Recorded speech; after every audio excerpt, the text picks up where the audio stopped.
This is Last Week in AI, a not replaced yet show. My name's Nick, and each day my brother Jesse and I break down the AI news that you need to know. This show brings you the best of the week. First, a rundown of the top headlines from each day. Then, we dive deeper into the biggest stories and share our own take on what really matters. So make sure to stick around to the end. In under 30 minutes, you'll be caught up and ready to be your local AI expert. Let's get into it. Monday. Today is April 28th, 2025, Monday, and Apple is shaking up its AI leadership structure after years of falling behind competitors like Google and Microsoft. In 2018, Apple hired John Giannandrea from Google to unify its scattered AI efforts under one division. However, Apple is now reversing course. They've moved Siri back under software engineering and transferred their robotics division to hardware, signaling a return to more functionally organized structure without a centralized AI chief. With earnings coming up this week, expect tough questions about AI leadership, supply chain moves to India, and relations with the Trump administration. In other news, IBM today launched a major new push toward autonomous cybersecurity operations, unveiling their agentic AI system called ADAM, A-T-O-M. It can autonomously triage threats, conduct investigations, and even perform remediation with minimal human input. They also introduced predictive threat intelligence, or PTI, designed to anticipate cyber attacks using specialized AI models. These updates position IBM at the forefront of AI-driven cybersecurity, showcased this week at the RSA conference. Meanwhile, Huawei, Chinese company, is moving to challenge Nvidia. The Chinese tech giant is preparing to test its most advanced AI chip yet, the Ascend 910D, aimed at replacing high-end Nvidia processors like the H100. Despite U.S. sanctions trying to slow China's chip industry, Huawei is pushing forward, leveraging innovative packaging technologies and focusing on scaling massive interconnected systems rather than beating Nvidia in chip-for-chip performance. In a controversial move, President Trump has purged more than 200 AI experts recruited under the Biden administration's National AI Talent Surge.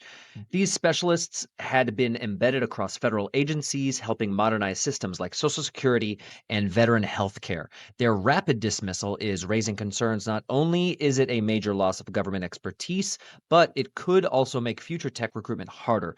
Trump continues to push ambitious AI goals for federal agencies, but without the talent to execute, some insiders warn of deep inefficiencies ahead. At the AACR conference, new studies showed how AI is beginning to support personalized cancer care. Julia Logan, a researcher, her research compared ChatGPT and Gemini for creating personalized nutrition plans for cancer patients. While both models performed well, Gemini stood out for its more positive, actionable responses, an important factor for patient care. Separately, researchers unveiled a novel AI model trained on over 12,000 patients to better predict their progression risk of non-muscle invasive bladder cancer. The model significantly outperformed existing clinical calculators, helping doctors stratify patient risk more accurately and guide treatment decisions. And moving globally, in Mallorca, Spain, residents of Sóller are using AI-generated imagery to protest against over-tourism. Their campaign, Welcome to Sóllerland, features ironic images of locals surrounded by swarms of tourists, capturing the frustrations of a small town overwhelmed by visitors. It's one of the first examples of grassroots activism using AI, not just for art, but for political messaging. Finally, on the AI front, Anthropic released new data today showing AI's accelerating disruption of coding work. According to their economic index, startups are leading adoption of agentic AI tools like Claude Code, using it primarily for web development, UI UX tasks, and even full app building. Notably, 79% of coding interactions involved AI performing tasks autonomously, a massive jump compared to traditional chatbot models. The gap between nimble startups and slower moving enterprises is widening, suggesting a coming divide in innovation speed across industries. If you find this useful, we would love your help. Please think of a family member, a friend, a colleague, and share this with them. Thanks so much. Tuesday. Today is Tuesday, April 29th, and turning to industry investment, IBM has announced $150 billion investment over the next 5 years to strengthen U.S. leadership in AI, quantum computing, and mainframes. CEO Arvind Krishna said that this major initiative will fund new manufacturing and research facilities across New York and Vermont, while also boosting the supply chain for AI hardware. For you, this means more jobs, economic growth, and potentially faster advancements in everyday technology. Yeah, shifting focus to federal AI strategy, the White House released a request for information today seeking public input on its new national AI research and development strategy. This signals the administration's effort to revamp federal AI priorities following Executive Order 14179, aiming to remove barriers and accelerate American innovation in AI. This could mean increased opportunities for businesses and researchers to shape future AI policy and funding priorities. In legal developments, the U.S. Federal Circuit's Court issued a landmark ruling narrowing patent eligibility for machine learning inventions. This decision makes it harder for AI innovations to secure patents, nudging companies towards trade secrets as the main method of protecting their intellectual property. For startups and innovators, this means reevaluating their strategies to safeguard their inventions. Looking at economic implications, Anthropic announced the creation of an external economic council to study AI's impact on labor markets and global economies. The council will advise Anthropic's new Economic Impact Index, designed to track AI driven changes in jobs and productivity over time. This means you can see clearer insights into how AI may affect your job and career options in the future. And turning to energy concerns, the recent Oklahoma Powering AI Summit highlighted the massive energy requirements of large AI models. Energy companies like Chevron and GE Vernova discussed how natural gas and renewable energy could help power the growing number of AI data centers.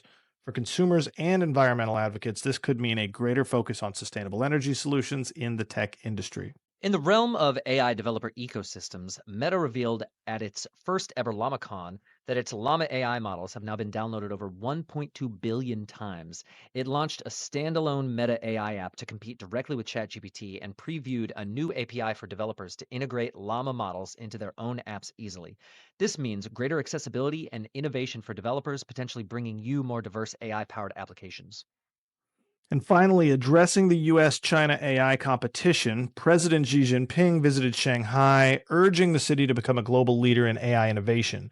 Xi praised advancements in Chinese large language models and called for accelerated regulation of AI technologies, aiming to counterbalance US restrictions and maintain China's competitive momentum. For the global economy and US consumers, this means ongoing international competition, driving rapid advancements and potentially reshaping how AI impacts daily life. Wednesday. Today is Wednesday, April 30th, and let's begin with a major update in consumer payments. Visa is partnering with Microsoft and OpenAI to build AI-powered shopping assistants that could eventually make purchases for users using their credit cards. I said that awkwardly. From booking flights to ordering groceries, the goal is frictionless automation, but it also raises new concerns about privacy, security, and control. Yeah, and that same kind of AI delegation is showing up inside of tech companies themselves. Microsoft CEO Satya Nadella says 30% of the company's code is now written by AI. Over at Meta, Mark Zuckerberg expects that number to hit 50% soon. It's not experimental. AI is becoming a central part of how software is developed at scale. We're also seeing major shifts in education platforms and collaborative tools. Duolingo just released 148 new courses, all built with AI. This comes just months after cutting 10% of its contract staff. In contrast, Wikipedia has made it clear that while they will use AI to assist with moderation and cleanup, human volunteers will remain at the core of article creation and editing. It's a clear boundary, support, not substitution. Let's turn to legal and regulatory developments. In the UK, lawmakers have revised their data bill to address concerns about unauthorized AI training on copyrighted material. Copywritten. The new language introduces opt out protections for creators. And in the US, Anthropic is proposing adjustments to upcoming AI chip export controls. The company argues that overly broad restrictions could hinder open source development and slow innovation. And back over at OpenAI, they're thinking about what's next for user interaction and monetization. During a recent AMA, Ask Me Anything, OpenAI previewed customizable ChatGPT personalities and floated the idea of AI tokens. I wonder if that's a bit like crypto, a kind of internal economy for advanced agent usage. These moves suggest a shift towards more personalized and potentially commercialized AI experiences. Yeah, that's really cool. I love the crypto intersection. In healthcare, AI is gaining ground as a clinical tool. At Vanderbilt's Cancer Symposium, researchers presented new ways that AI is helping with diagnostics, treatment planning, and patient outcomes. It's another sign that AI's biggest impacts may come in areas where precision and speed are critical. And finally, a quick update from the frontier of specialized models. And in our daily update in the US China AI race, China's Deepseek just released a significant upgrade to its math focused AI. The model now demonstrates improved reasoning and accuracy, part of a growing trend towards domain specific systems that go beyond general language tasks. Thursday.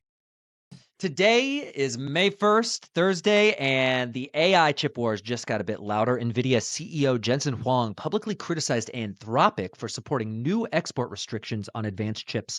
Nvidia argues the controls could stifle innovation. Anthropic responded by releasing a new feature that lets developers connect third-party apps directly to Claude, turning it into a more integrated agent-like tool.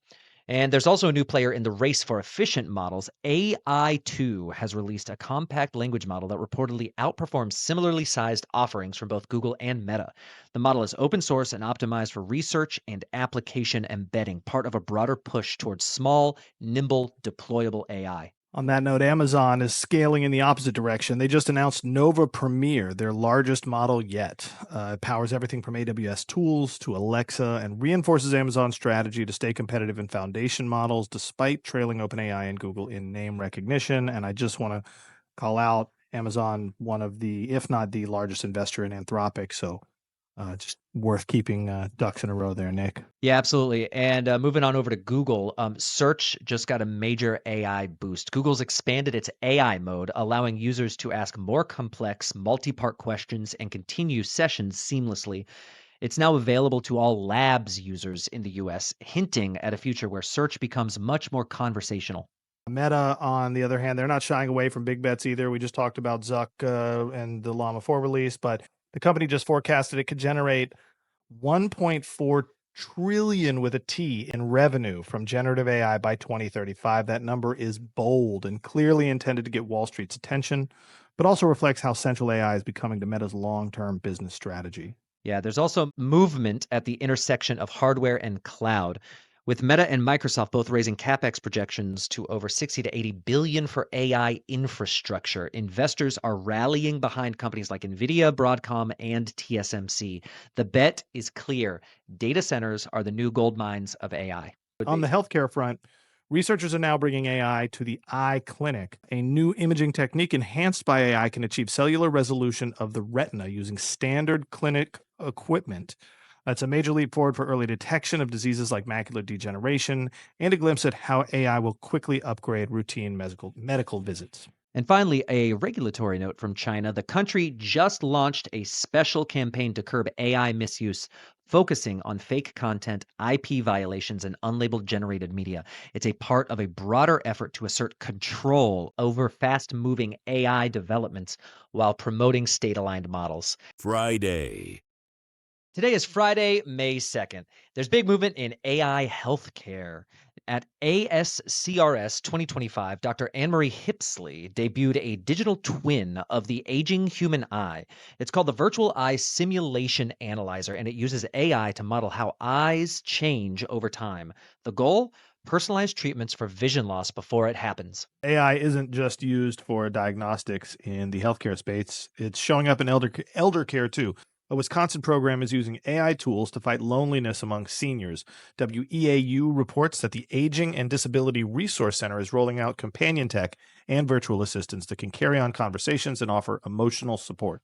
One group not feeling the love from AI this week is the UK's creative industry. Artists and media groups slammed the British government's proposed copyright changes, which would let AI firms train on copyrighted work without consent. According to The Times, the backlash is growing with creators demanding transparency and fair licensing. Yeah, meanwhile, Shopify is thinking globally too, with AI as the unlock. CEO Daniel Ek told the New York Post the company wants to use AI to translate all 7 million podcasts into English in real time. If successful, it could reshape global content reach and push Spotify deeper into AI-powered media.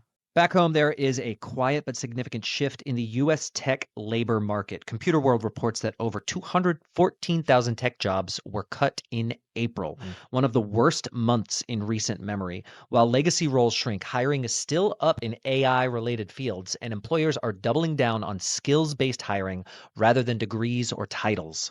And that talent reshuffle has deeper roots than just hiring preferences. According to Semaphore, the U.S. is no longer gaining AI researchers at the rate it used to. For the first time, we're losing as many as we bring in. That puts America's AI dominance at risk, and it's fueling calls for smarter immigration policy. At the Hill and Valley Forum, bipartisan lawmakers joined tech execs to argue that U.S. needs immigration reform to stay ahead in the AI arms race. Tech leaders like Jensen Huang, Alex Karp, and Vinod Khosla gathered alongside policymakers to argue that the U.S. must attract global AI talent or risk falling behind China. Speakers advocated for a more nuanced immigration strategy, one that keeps out spies but rolls out the red carpet for PhDs in math, physics, and AI. Yeah, and they weren't pulling any punches. Applied Intuition CEO said there are 8 billion people and we need to continue to attract them. Others warn that Trump's crackdown on legal immigration and student visas is already shrinking the pool of future researchers and cutting off a key U.S. advantage. I took a bit of time to think through what I thought were three of the most interesting, most important things in the AI space over the entire week that we discussed. And so I have a few things written down here, and I just want to key you up. So, to start with a light topic, let's go over to immigration. So we are obviously in a moment of serious upheaval globally, and immigration is at the forefront of the Trump administration's policy. So trying to keep it narrowly in the conversation surrounding AI.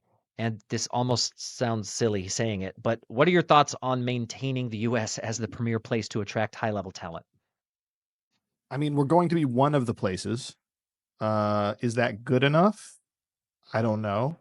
And how much do we incentivize the international talent, the high skill immigration side? I mean, I don't have. I'm aware of the H-1B visa dialogue and like ongoing kind of high skill immigration conversation, but I don't have strong opinions in it. I don't know. Well, to keep it sort of specifically around the stories that we've discussed this week around immigration, I mean, the ones that we just talked about, this is not necessarily an AI problem. What it is it's a current administration problem. And of course, we're not a political podcast, and you and I have our, we have our opinions about what's going on with all that, and not to dive deep into that space, but I would assume that you are for the method, the approach that makes it as easy as possible to allow the highest level talent to come to the country to work in the most important field at the moment, right? Yeah, generally speaking, it's a good thing for America to be able to attract and keep and benefit from A plus plus level talent. Yes, absolutely. Yeah, it just seems silly not to do that. But all right, I guess since that's a kind of a layup question, we'll move on. I wrote something up here, and this is slightly different, and you'll see what I mean by the end of that. So the escalating AI chip rivalry between the U.S. and China has intensified.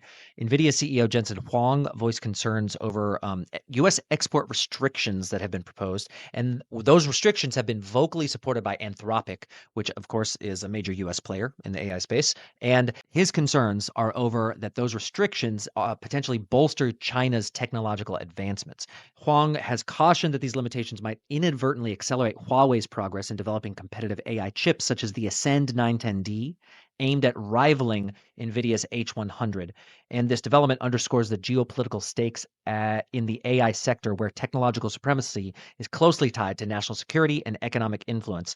And all of this, of course, is tied to exactly what we just talked about in immigration. But what I did differently here is that this entire space made me think of 5 questions. And so I just want to I'm just going to say the questions out loud, and you can react in any way you want. Okay. So 1, are U.S. export controls helping or hurting? Can the U.S. maintain AI dominance without manufacturing dominance? Is Anthropic's position undermining U.S. strategy? What happens if Huawei's chips actually perform well enough? And are we prepared for an AI arms race without full control over the supply chain? Thoughts? I'll take them one at a time. One, are U.S. export controls helping or hurting? My understanding is that they're helping generally. Now, that's not without negative externalities. Number two, can the U.S. maintain AI dominance without manufacturing dominance? Specific to AI, we have maintained a considerable amount of influence in the world while downscaling our manufacturing dominance in other places. And I think that's tied to question number 5, are we prepared for an AI arms race without full control over the supply chain? We've never had full control over the supply chain, and that future Well, is. sorry. You disagree? I mean, I don't know. I mean, TSMC is in Taiwan. It's an incredibly dynamic landscape. I would not say we have full control over, the GPU supply chain. I agree. We do not have full control over the supply chain. Well, A lot of we control. currently have the ability. Yeah, we currently have the ability to stop China from getting the best chips, and it's because those chips are made by Nvidia, and Nvidia uses TSMC to build their chips, obviously. And so, what we have is essentially the most important cog in the machine that outputs the highest level chips in this race. Yeah. And so and we have restricted China from getting those chips, and it is up to us. They recently allowed certain chips to go to China that used to not be able to go to China. And $1 million also, a plate, man. You buy your never mind. It's not full control, but it's something like it. It's important to maintain that control, like kind of yes-anding what you're saying. It's not full control. That's a simplification, but it is a desirable amount, and we should want more. That's a good thing to have to position. Yeah. Your question number 3 is Anthropic's positioning undermining U.S. strategy. They want responsible restrictions, and I think Jensen Huang has an obvious, incentive to sell to more and the highest bidder and both of those things. And so I don't think Anthropic has any kind of incentive. And of all the AI big players, I trust Anthropic's mission orientation and their above boardedness. I don't know if that's a good thing or unfounded, but I do. And I think the number 4 question is the most important and most interesting. What happens if Huawei's chips actually perform well enough? That's what do you think China's trying to do? Is trying to invent the next thing that takes the control back, which would undermine Nvidia's monopoly and would and my take, this is just a from the hip take, it's going to happen. We should plan and prepare for a considerable improvement in the hardware leveraging. If you listen to Ilya Sutskever, who invented a lot of this stuff, the shortest version I can say, he invented a lot of this stuff, and he's worth $2 billion of seed funding, the largest seed round in the history of venture or whatever. He is a true luminary and inventor of the core technologies here. When you listen, Wait, that wasn't Ilya. That was that Mira Murati's? Mira Murati got that. But I mean, he's got a lot of. Ilya's got the VC money SSI too, but something superintelligence, right. Society of Superintelligence, something like this. Anyway, That's Ilya left safe superintelligence. Yeah, it's not society. That's too creepy. That's Skull and Bones level. But the he was co-founder of OpenAI. He authored the academic papers that underpinned a lot of the revolution we're seeing now.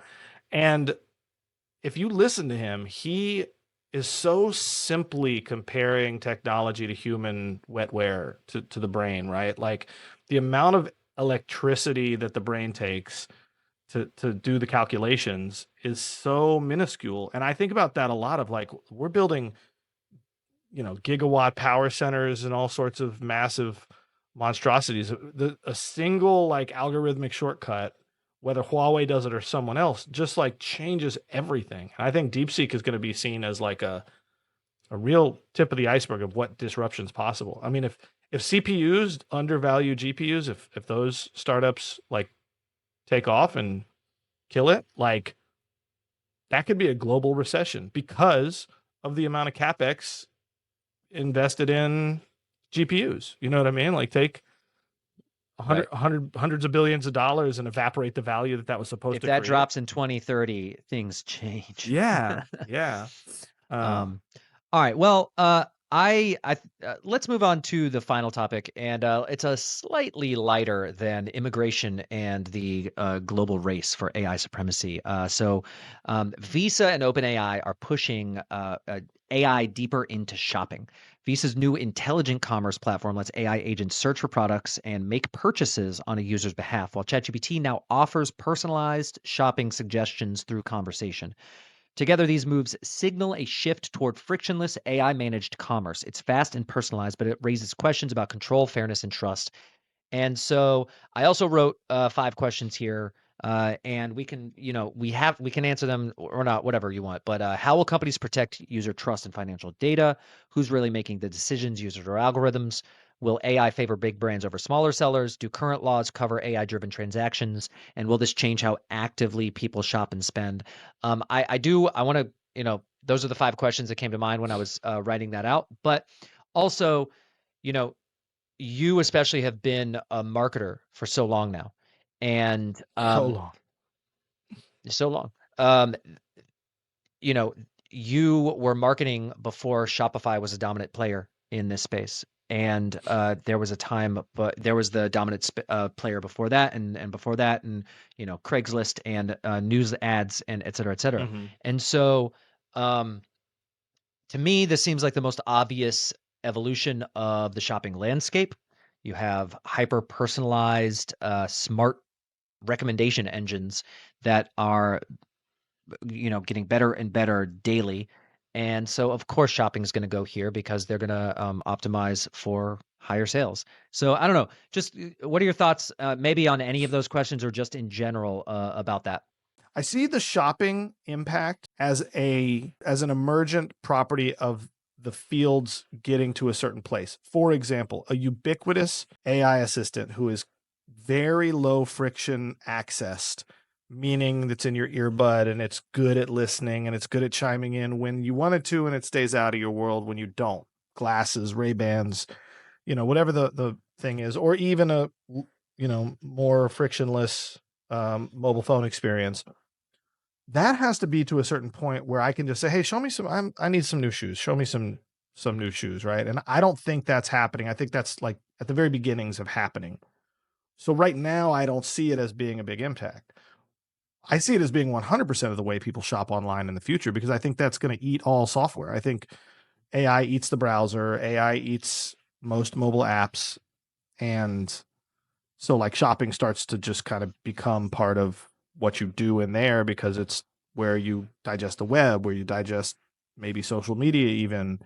Um, and you can conversationally say, yeah, just use my Amex or just use my Visa. You don't have to put it in. Like the security layer being baked into every interaction, it's double checking if it's you because of your own like linguistic fingerprints and interaction fingerprints.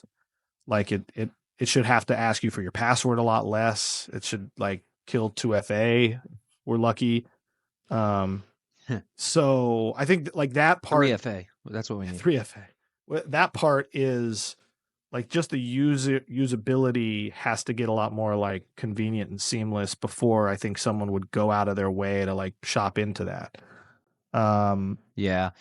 A different direction that you could think about it from is from a marketer's or an agency perspective, where there's going to be a bunch of clients who are going to say, "How do I get my product in that list? What do I do? Well, How do yeah, I what the on SEO of my it all. site on my The the SEO of it SEO of it all. all?" And I mean, I do this daily. You and I both work in this space daily and weekly. And my take on that side of it is that it's all a black box that there's not much you can do about yet.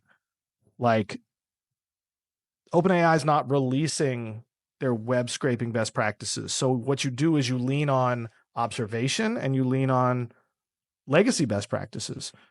We were talking about this the other day, and I was talking about this with a couple different clients. Google's always said just make good content for people.